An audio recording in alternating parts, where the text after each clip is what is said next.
আসসালামু আলাইকুম রহমতুল্লাহি আবরাকাতু। আপনারা নেক্সট আগের পর্বে সূরা বাকারার 2-3 নম্বর আয়াত নিয়ে বিস্তারিত আলোচনা দেখিয়েছিলেন। আজকে আমরা তারপরের আয়াতটাকে নিয়ে আলোচনা করব। তো চলুন ভিডিওটা শুরু।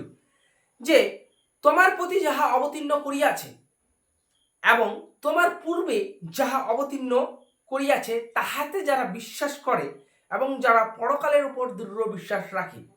দেখেন, তোমার প্রতি যা অবতীর্ণ করিয়াছে মানে আমাদের নবীর উপরে যে কোরআনটাকে নাজিল করেছে এবং তারও পূর্বে যে আমাদের বিশ্বাস রাখতে হবে, হ্যাঁ আমাদের নবীর আগেও অনেক নবী এসেছে এবং সেই নবীগুলোর উপর যে সমস্ত কিতাব নাজিল করা হয়েছে এবং পরকালে যারা দৃঢ় বিশ্বাস রাখে।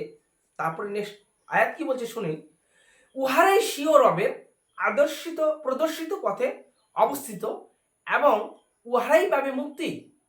যারা পরকালের উপর দৃঢ় বিশ্বাস রাখে, যারা মনে করে, যারা বিশ্বাস রাখে যে হ্যাঁ আমাদের নবীর আগে যে সমস্ত নবীগুলো আছে, যে কিতাব দিয়েছে সেগুলোর উপর বিশ্বাস করে, ফেরেশতার উপর বিশ্বাস করে, ইনশাল্লাহ আল্লাহ তাদের বলছে তাহারাই পাবে মুক্তি।